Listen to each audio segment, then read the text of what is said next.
Welcome to the Jan Meeuwsen Garden Show on 99.7 and 1450 WHTC. It's your opportunity to learn more about your garden and your yard, about dealing with pests, and about taking care of the birds. You can be part of the show with your questions at 395-1450. That's 395-1450. And now, from DeBruyn Seeds on Washington Avenue in Zeeland, here's the Master Gardener, Jan Meeuwsen. And good morning, everyone, and happy 4th of July. Very long weekend. Hopefully tonight it will be a little less noisy by my house with the firecrackers. I'm getting a little sick of it, folks. So, yeah, and you know what? 12 o'clock, plenty late enough. We can stop then. I think that's a good idea. And you know what? You don't want all that junk in your garden, so please don't put off the fireworks anywhere near your garden. We don't need all that junk falling down there.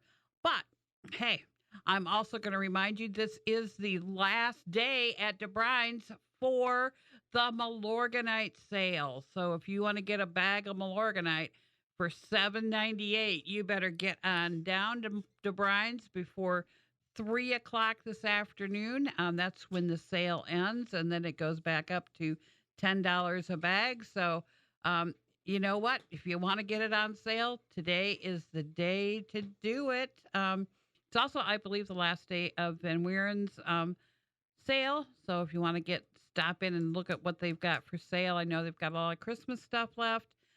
There's a lot of nails, bolts, small tools, things like that are still available. So there's still some good deals. So get on down there the last day. And you might get some bargains there. I think they're open until 5 today on their last day. Okay. I'm going to, this week I'm out in my garden, and I tell you, I've been getting all these phone calls all week long about the last 2 weeks of who's eating my plants. I come out there and the plants are all eaten. Well, you know what? I just found that out in my garden. The come out in the morning and my pepper plants have huge holes in them. My flowers have all holes. There's a couple of my bean plants that look like they've been eaten, and I have been looking and looking and looking and not seeing anything until I started digging around. And I have the Asiatic garden beetles, so thankfully, isn't that just a fun thing? They eat everything, and they can decimate things right down to the stems. So we do need to take care of those guys. I do have some, some spray from DeBruyn's for insects on my plants, and I got them all sprayed. And I do my flowers with the bioadvanced rose or bioadvanced flower mite disease, mite, and insect control. So it does 3 things. It does diseases, it does insects, and it does mites. So I do that once a month on my flowers. So my flowers look pretty decent right now. But I've been seeing the Asiatic garden beetles looking for places to go to eat, and I'm just head right on out of my yard and go somewhere else, please. They are devastating the things, but there are a couple of different other insects out there that might be eating your plants. And if your plants are cut off at the base, it's probably cutworms. You'll probably see some worms around. Take a look around. They're like the diameter of your pinky, and they're usually curled up in a ball. But they love to just cut off your plants. Sometimes the cutworms will actually go up the stalk of the plant and start eating the leaves that way, but you'll see them on the plant. It's not that they're invisible. They're kind of a darker color, so you'll see the cutworms either on the ground or in your plant. So that's one thing that it could be. If you've got hostas and you've got holes in the middle of the leaves, 99% chance that's slugs. And you can get rid of slugs with slug bait. slug bait nowadays is much different than it used to be 30 years ago when I first got in the business. It used to be metaldehyde, which was something that dogs loved to eat, and it was really poisonous to all mammals. Oh my goodness, I can't tell you how many dogs I had to treat when I was in Florida for slug bait poisoning. So it's not a nice thing. But nowadays, it's completely safe for your pets to eat. It doesn't, well, you probably don't want them to eat it, but it's not, you're not going to be at the vet's office calling poison control. So that's the good thing. But yeah, get that slug bait out there. If you don't want to use slug bait, I mean, you can go out there at night with a flashlight and a tweezers and just start picking them off your plant. I mean, there's a bunch of them. I mean, you're going to have to go out, past, after twilight, so they're on the plant, and they kind of leave a slimy trail. They're not fun to play with, but it's not the worst thing in the world. And you can also put out your beer traps. That's always fun. Get a saucer that's deep enough that once they crawl in it, they fall in and die because they can't swim. So you want to get a saucer, put the lip of the saucer even with the ground. So when they come down from their plant at night and in the morning, they're going to look for something cool or place to go, but they're going to smell the yeast in that beer. Now, this does not and should not be a really expensive beer.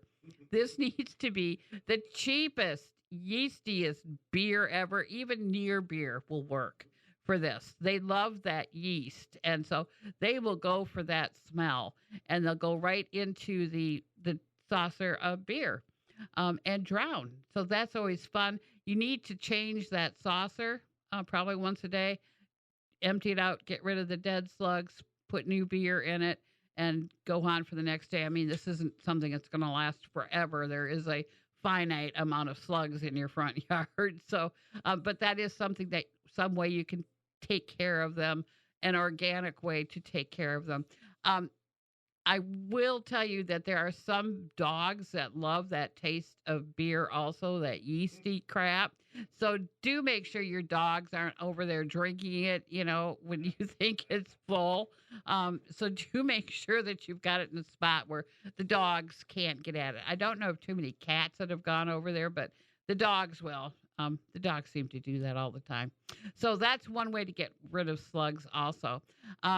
If you notice that your plants the leaves have a bunch of really small little holes, looks like gunshot went through it, that is a flea beetle that's eating it. It leaves little jagged holes all over. They also eat at night.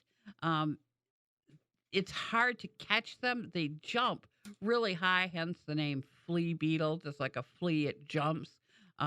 So usually the damage isn't that bad. I mean, it doesn't cover the whole leaf. It's just little pinpricks all over. You can choose to ignore it. If it gets to be where there's a lot of them, you might want to spray with a bifenthrin or something that's labeled for use on your garden plants. Do make sure it's labeled for flea beetles on your garden plants. Now, the biggest, group of insects that are going to be on your plants are going to be beetles. Now, a lot of the beetles, the Japanese beetle, the June beetle, they're basically out during the day and on your plants during the day. Some do a lot of damage, like the Japanese beetle does a lot of damage. Some don't do much. The June beetle, those sort of beetles don't do much damage at all. So learn which is your enemy and which is the one that you really don't need to worry about. Now, if you got Japanese beetles, you're going to probably have to spray your plants. You can also cover your plants. And a lot of people don't think about this, but like your tomato plants, when you start seeing those little white butterflies flying around your tomato plants or your broccoli or your cabbage, that's that is the butterfly that's going to lay the egg, that's going to be the worm that eats the little holes in there. What you can do is row cover. And there are specialty things that are just meant. We've got it at DeBruyn's where you cover your row with a fabric, and then the insects can't get at your plants. It's just genius. You don't have to ever spray. This works extremely well. Cover your plants when those little guys are out there flying. It's not all summer long, so you don't need to have them covered all summer long. But when they are, cover them up. That is like the number one easiest way to take care of them. And especially since there is row covering that is meant to go over rows of, say, beans or whatever. It's a no-brainer, I think. I think it works extremely well. It keeps Japanese beetles off your plants. It'll keep, whatever you want off your plant. The Asiatic garden beetle, now, they live in the ground at the base of your plant, and they come up at night. Might be a hard thing to cover them up with a row cover. They're probably going to have to be sprayed because the Asiatic garden beetle does so much damage. If you see, it's just a small coppery little beetle. That is like enemy number one. We don't want them anywhere in our garden. I went to sit on my deck the other day, and there were 3 of them just sitting on my chair looking at me. And I'm like, no, we're not having a conversation here. And I smashed them all and got rid of them. Don't want those guys there. Now, there are weevils that can be seen, just sitting on your plant during the day. They eat at night. They have a long snout, look like a beetle with a long snout. Don't necessarily do a lot of damage to plants. Now, there are some that will. Strawberry root weevil actually gets at the plant, and it loves rhododendrons, and it will eat the roots of the rhododendrons. It doesn't really hurt the top at all, but it will get down its root. But again, it's usually not too big of a problem around here. Katydids, they're kind of a form of grasshopper. You might see those, and they're large, and they can feed a little bit on your plant, but honestly, they're like, take a bite and then they run away. So they're never going to be a problem. They're kind of more fun to watch than anything else because not many people can say, I see a katydid. And the last thing that might be eating your plants are earwigs. Now, those are those lovely things that have those great big pinchers on them. Look like they're going to kill you if don't worry, they're not going to bite you. But a lot of times they're just chewing on dead stuff in the ground. They do some sort of cleanup duty. And they also eat aphids and other soft-bodied insects. But they can chew on, like, the inside of like your marigolds or inside of your flowers. And sometimes they're blamed for doing a lot more damage than what they actually do. They're more helpful than they are harmful. I just don't really like seeing them, so they can go to someone else's garden, but they do some cleanup and do clean up some of the soft-bodied insects that are kind of a hard thing to get control of. So, hey, sometimes they aren't the worst thing in the world to see in your garden. So if you see them, scurrying around at night, don't be in a hurry to try kill them. And what I'm trying to, say is don't always be in a hurry to kill a bug. Some of them aren't even going to be around long enough to even be bothered with. Some just don't do enough damage to really be, really bother with them. But there are some that are. So know your enemy, know how to take care of it, and know which ones aren't your enemy. So you don't always have to try kill every insect out there. This is reminding me that I need to stop talking. Listen to this.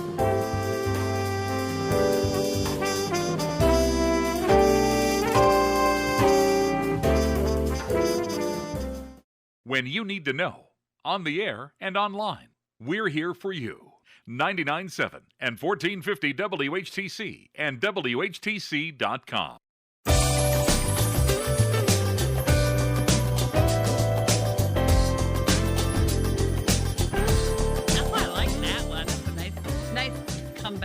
my show with that one. Um, Phone lines are open 616 395 1450. If you got a question, 616 395 1450 is the number to call if you have a question. We've been talking about what's been eating our flowers and our plants in the garden. And I want to talk about, how to you know, keep your lawn green all summer. Sometimes this is more of an art than it is anything else, but there are some certain tips that you can do to keep your lawn green. And it's just to maintain your lawn's health. And there are reasons why we have lawns. It's not just because you know I don't someone decided that was the way to go, but they do. They cool down the turf. Turf cools down the area. It the grass roots absorb a lot of pollution, and also it provides a lot of oxygen. It does help. And it also holds the the dirt in place. The root structure of grass, because the grass is so thick, hopefully the root structure holds the soil in place. A lot of perennials and all that don't hold that grass in place. So, I mean, if you just got some wildflowers out there over the winter, that dirt is free to go wherever it wants. So, it's sometimes you need that grass to hold that dirt in place because we don't need it running down into the water. That's cause for some pollution. So, we don't need that. So, that grass does work. So, what you need to do to keep it green is apply fertilizer. I mean, it's just like that's a no brainer. It needs to eat. Just like you need to eat, it's a living thing. It also needs food. Doing a soil test will really help you understand exactly what you need to give your lawn over the course of the summer. Usually, the instructions are parts per, how many pounds per 1,000 square feet. And like it will give you 10 pounds of nitrogen, say. But that's meant to be not given all at one time. It's meant to be split up and given over the course of the whole growing season. We can help you read your soil tests, not a problem. We send out soil tests every day. It's always a good idea to know where you stand and what you need to add rather than just kind of guessing at what you need. And there are lots of different fertilizers out there. There are organic fertilizers. They usually are used because they don't burn your lawn. So in the middle of summer when it's 90 degrees out and your lawn's looking a little tired because it doesn't like the hot weather, an organic fertilizer will help as long as you can get watered in, will help it out a lot. Our the normal fertilizers that are meant for your grass, like Greenview or Scott's or any one of the name brand, their fertilizers are time released, so they're meant to be put down, and some of them can go up to 12 weeks and still work. So do read the bag, find out how long it will last. They're not meant to burn your lawn unless you dump it all in one spot, but if you put it down as directed, it should not be a problem at all. Most of the name brand fertilizers nowadays are excellent products to put down. They don't they combine with the dirt right away. They don't wash away. Years ago we had triple 12 and triple 19. That's a fast release fertilizer. It isn't a timed release, and it doesn't bind with the soil. So it just rolls off and rolls down into the gutter and out to Pine Creek Bay. So that's really not meant to be put down on your lawn. The lawn fertilizers, the quality fertilizers are meant to go down. I know some of them are kind of expensive. You can usually get a cheaper variety, and that will help. They are good. They're excellent lawn fertilizers out there now. There are weed and feeds if you've got a lot of weeds in your lawn also. Before you put the down, I hate to have you mow your lawn first, but you almost have to if you got clover. I want that clover the flowers of the clover to be gone so you don't have any bees coming and visiting the lawn once you put down a weed and feed. But you also need as much leaf as possible. So it's kind of a catch 22. But I don't want the bees to be hurt. So if you're going to spray your lawn for something, make sure you mowed it first and all the clover flowers are gone. You don't have the little white flowers sticking up. Otherwise, bees really don't go to your lawn unless you do have some clover or some flowers on it. And there's really no point in putting the flowers on it. So, you might as well get rid of them. I hate to say that, but the really bees don't really come and land on your lawn to pollinate something as a rule. And yet now you're gonna after you applied fertilizer, you're gonna need to water consistently. It's it may not be that a big of a problem in the fall and the spring when we actually get a lot of rain, but in the middle of the summer when we could go a week or 2 weeks or whatever without rain and it's 90 degrees during the day and it's days like today with 100% sunshine, which means any water that you put down is just going to evaporate right into the air. It is a problem. So we need to water in the early morning. That is the best. So it can go into the ground before the sun comes up and gets too hot and starts evaporating all the water. We don't want to water in the evening right before, in any time before the sun is going to go down or before twilight. So after, 3 or 4 o'clock in the afternoon, we're stopping watering.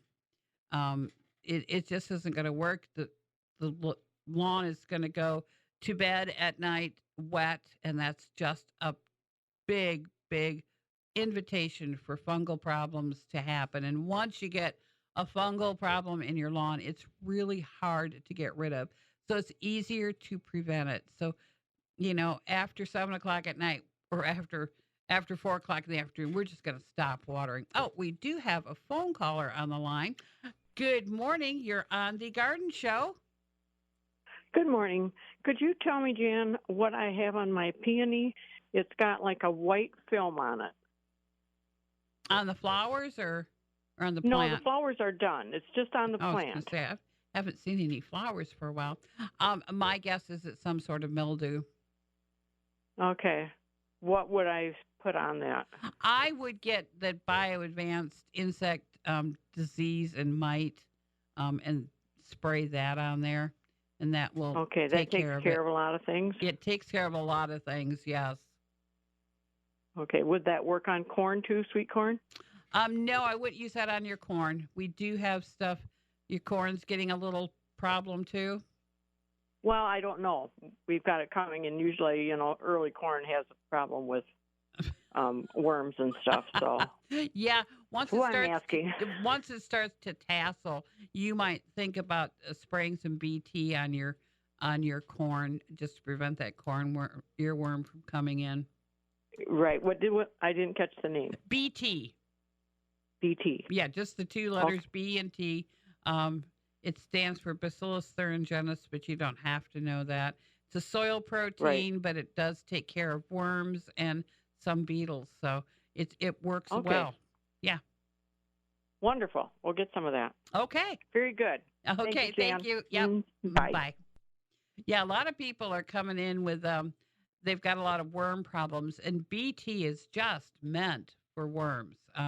You have to spray it on the plant because the worm has to ingest it. And once it ingests it, it gets in its stomach, and basically it just completely blows up the whole inside. So there goes the worm. So BT on your plants that might get some worms, like your cabbage, even your tomato will work fine against the hornworms. They do have to eat a little bit of it, but once they eat it, they're toast. That works extremely well. In fact, when they do aerial sprayings for the gypsy moth, or what is it called now? I can't remember what the new name of it is. It's usually BT. It's not going to hurt you at all. It's a protein that's found in the soil. So it's not going to hurt you. It's not going to hurt the dogs. It's not going to hurt the cats. It's not going to hurt the ducks. It's not going to hurt anybody else, only the worms. And I don't know how they ever figured that out, but they did. It's a wonderful product. People use it all the time. So you can use BT right up to the day of harvest if you're using it in your garden. So that's always another plus in its favor. And keep in mind, just because it says organic does not mean it's necessarily good for you or good for the plants. It's kind of can be 6 of one, half a dozen of another. There are certain organic compounds that are known carcinogens, human carcinogens, that I personally wouldn't use on my garden. But people use them all the time. I'm a little leery of them. But just keep that in mind that there are some things out there that aren't as good. We need to stop talking for a little bit, listen to the news, and we'll be back with a garden show after that.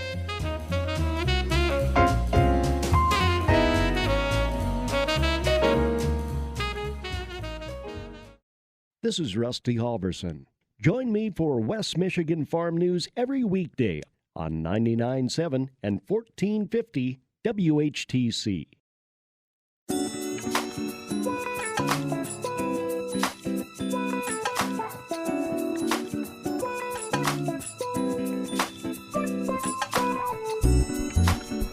Oh, I love that music. That is really, really cutting edge. That is a little bit too exciting for the garden show. You think so? Oh, yeah. I'd like to think I could probably live up to it, but probably not. Okay, let's just turn this over. We could have the phone lines open. 616-395-1450. 616-395-1450 is the number to call.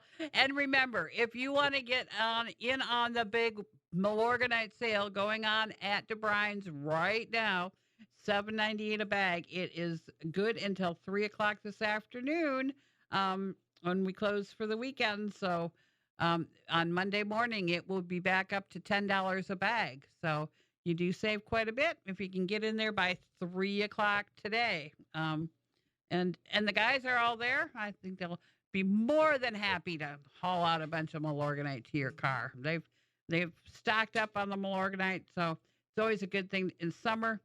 It's a good thing to fertilize your lawn with in the summer. It does have a lot of iron in it, will help green it up, but it also won't burn your lawn. Well, unless, of course, you dump a bag all in one, like 2 square foot spot. That's always going to burn it. But other than that, put it down according to the package directions, and you will not burn your lawn, and you'll give it some sort of, not a lot in there, but it will help keep it green for a while. Again, and we were talking about how to keep your lawn green all summer. Water it consistently. It needs at least an inch of water a week. And I know that sounds like, well, it's not much. I shouldn't have to have my lawn sprinkler on that much. Honestly, do check your sprinklers. Put some tin cans out around the lawn and see how long it takes to fill them up to an inch mark. I think you'd probably be surprised how long it does really take.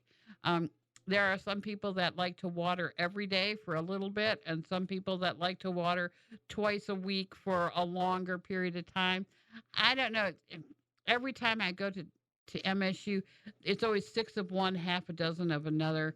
No one ever seems to want to say, yes, this is the definitive way to do it, or no, this is not the way to do it.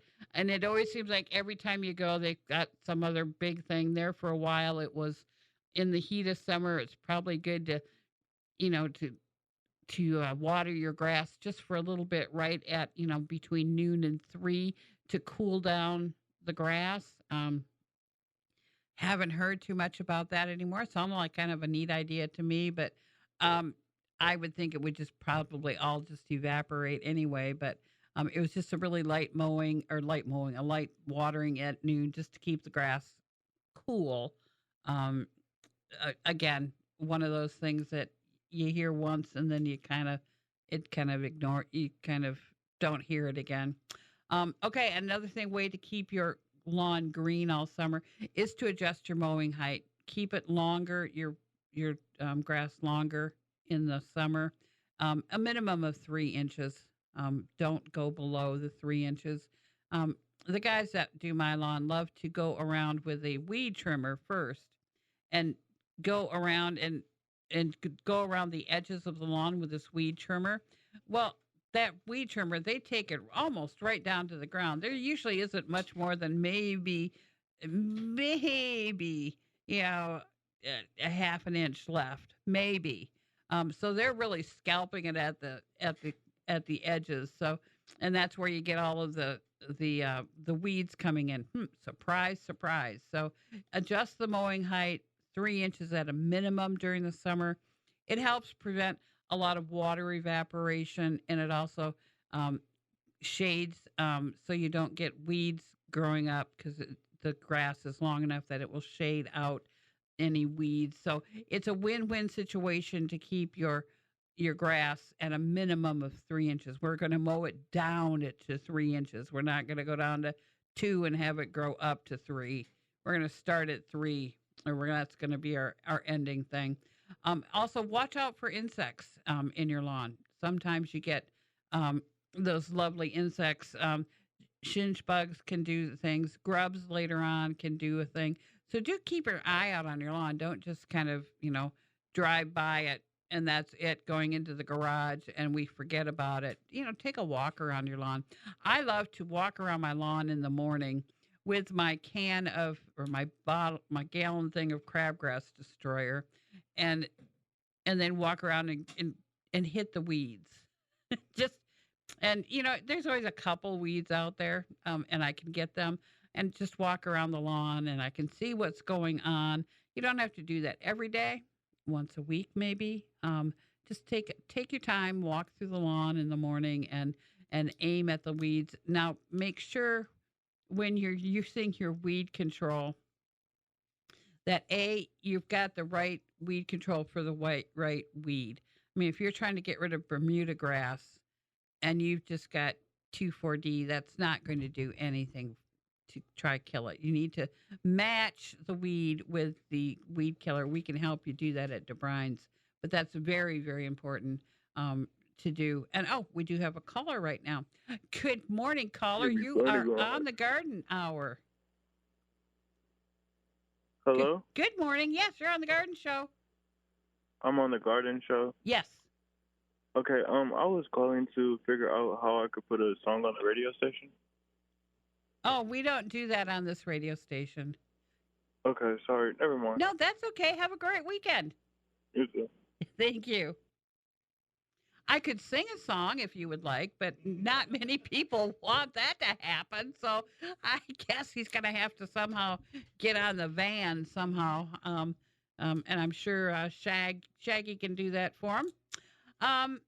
Okay, so make sure you match the right weed killer with the right weed. That's going to be number one. Follow the directions on the package. If you're using a concentrate, if it says 1 ounce per gallon, that's what you use. Don't use 2 ounces. Don't use a half an ounce. Use what it says. They've tested these things. That's what we need to do. So follow the directions. Oh, and we need to kind of sit back and relax while we listen to this music, and we'll be back with the Garden Show after this happens.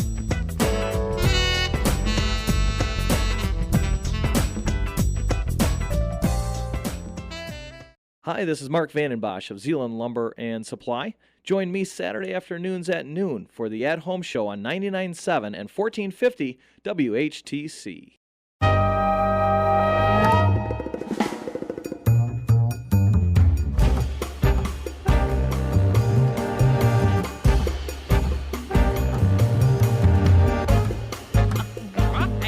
That woke me up. Okay, I'm not going to just sit around here. We were talking about weed killers before the break. Make sure you actually, if you're going to want to kill a weed, make sure you spray the weed. And we need a warm day so that the pores are open and no rain. That's the important part. And spray the weed. Just spraying the ground is not going to do anything. So make sure you're spraying the weed and spraying at the correct time of day. Usually morning works best. But make sure it's a warmer day that it will go in and no rain afterwards. That's what I'm going to tell you. Things you got to get done this week. You got to get that calcium around your tomato plants unless you want tomato end rot. We've got a lot of people bring in the tomato end rot already. That's a calcium deficiency. So get the calcium around your plant and make sure you keep it well watered so it can continue to bring up the calcium once it's there. It will also help around your pepper plants and your eggplant. Your squash can get blossom end rot also.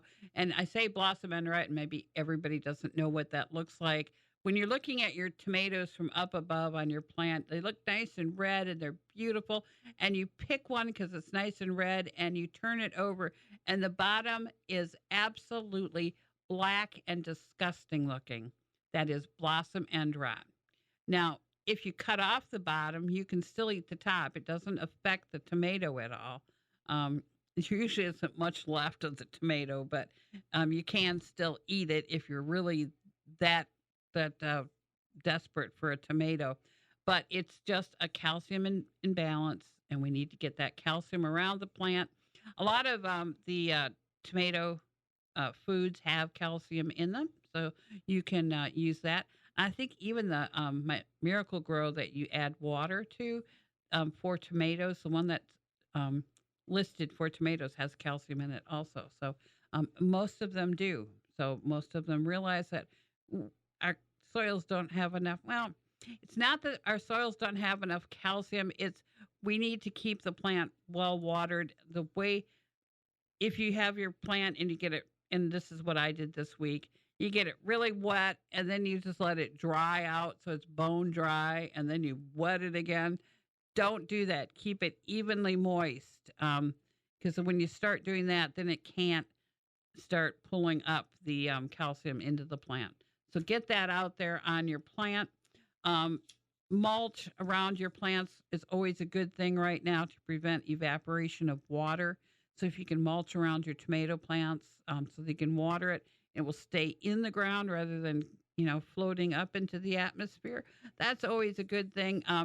More than 2 inches of mulch is it's not a good thing. And make sure the mulch doesn't touch the plant. You want an area between the mulch and the plant. So don't, a good inch around your plant so it doesn't touch the stem of the plant, stalk of the plant. That is good. Let me see. What else do we have to do? Okay, this was the turning point for your chrysanthemums if you have them planted in your yard. This is the last weekend to cut off the buds. And after this weekend, then we just let them go so they're nice and bushy in the fall. We want to get rid of the buds from right now. And we also want to get around the house and start deadheading the flowers. Once we deadhead the flowers, it looks much better. It looks much better. And B, it will bloom quicker for a second time. So get the blooms off. It looks better for the plant. And you can get more buds and more flowers. And I know it's kind of a pain, especially if you got a bunch of marigolds deadheading, but you can get the knack of it and twist them off or pinch them off with your fingernails or whatever. And you can do it. And you'll be surprised how much neater your plants look once you do that. Another thing that you need to get done, and I know it's vacation time, but we need to get in that garden and we need to get it weeded. Weeds just take up nutrition that should go to your plants, take up water. There's also a place for the insects and diseases to hide. We need to keep the garden and our landscape beds weeded. Get rid of the weeds. I'm not a big fan of weeds, and you can't really use a weed killer on your garden because you're going to probably hit your good plant. So we don't want that. And we have a caller on the line. Good morning, caller. You're on the Garden Show. Good morning, Jan. Another question for you. I've decided to dig out my geraniums, not the red geraniums, but the more bush-type geraniums Yep. that flower in the spring. Yep. Well, I found that's not such an easy thing to do. Would it be better if I killed the plant and then tried to dig out the roots, or Actually, what would be the probably best way? it would be better if you just sprayed them. Yeah, it's easier. Okay, and let the root die out. Yep. Okay, wonderful. Thank you, Jan. Yep, you're welcome. Bye-bye. Bye. Yeah, if you do want to get rid of the plant completely, just spraying it before you try pull it out, it's usually much, much easier. So it kills it right down to the root, and then you don't have to worry about it coming back. Just in case you leave a couple of pieces left in there when you do pull it out, it's not going to hurt it at all. So, yeah, a little more, oh, no, not a lot more work, but just another step. But, hey, you can do it. It's not a big deal. What else was I want? Oh, hummingbirds are still out there. Make sure you keep the hummingbird nectar fresh out there, especially on hot days. It can go bad really quickly. If it gets cloudy, it's bad. Get it out. Dump it out. Clean out the feeder. Put in fresh nectar. When I make nectar and it's 4 parts water to 1 part sugar, I usually make a lot of it, and I keep I put half fill my feeder, and then I put the rest of it in my refrigerator. So I've always got some nectar there to pour in. The birds seem to like it cool. I don't know if that's got any thing to it, but they do like their nectar clean. If you do get it bacteria, then that can get your birds sick, and we certainly don't want that. And another thing is, if you've got grape jelly out there for Orioles or whatever, hummingbirds love grape jelly, and they sometimes fall into the grape jelly. If you've got a thing that they've got like a bowl of grape jelly, once they get covered in grape jelly, they can't fly. If they can't fly, you might as well kill them. So make sure that grape jelly is either out of the way of the hummingbirds or in a smaller container. I got to remind you, I'll be back Tuesday morning at 8:35 with Dan for the garden party, and at 10 on Talk of the Town with the Garden Hour with Gary on Tuesday morning. But I will be back here next Saturday. That is the most important time at 11:05 or whenever Dan finally gets done with the news. And I will be here with the garden show. And I think I've got all of them labeled correctly. I hate it that they're all different names, but I think I've got it down. The garden show will be next Saturday morning at 11:05. I'll be back here. Hopefully I will be live in person. And until then, go green. You've been listening to the Jan Meeuwsen Garden Show on 99.7, 1450 WHTC and WHTC.com. If you wish to hear this or other programs hosted by the Master Gardener from DeBruyn Seeds in Zeeland, check out the podcast section of our website, WHTC.com, and listen or download for free. The Jan Meeuwsen Garden Show is a presentation of 99.7 and 1450 WHTC.